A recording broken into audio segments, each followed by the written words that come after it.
आज शनिवार है और सुरक्षित शनिवार के तहत कुछ कार्यक्रम यहाँ बच्चों के बीच में हो रहा है, जिसमें हमारी 8 क्लास के बच्चे सुलोनी हम लोग के सामने एक गीत प्रस्तुत कर रही है।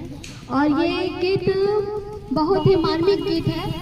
एक पिता अपनी बेटी के लिए कह रहे हैं और पिता और बेटी का संवाद है कि एक पिता किस तरह से अपनी छोटी सी बच्ची को जन्म से पालता पोसता है और जब बिटिया सियानी हो जाती है तो दूसरे के यहाँ भेज देता है।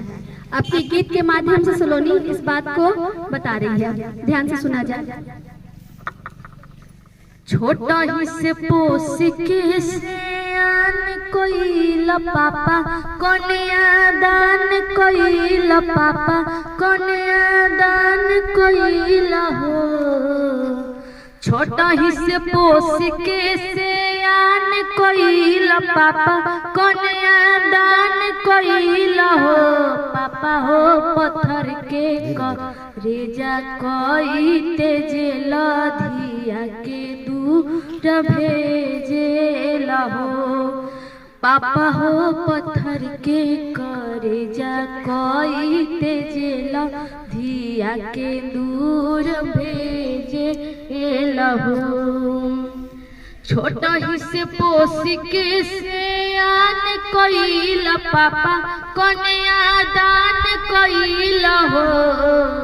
छोटा ही से पोस के सियान कोई लपापा कोनिया दान कोई लहो। पापा हो पत्थर के रेज कोई तेज लधिया के दूर भेजे लहो।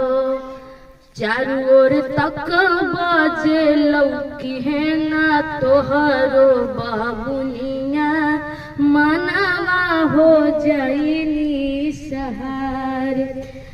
पापा हो केकरा से भैया हो केकरा संगे लड़ब झगड़ब केकरा मरबा के बानी गुड़िया तोहार। चोट जदि लागत रहे हमारा के कनहु ए भैया फाटत रहे छतिया तोहार।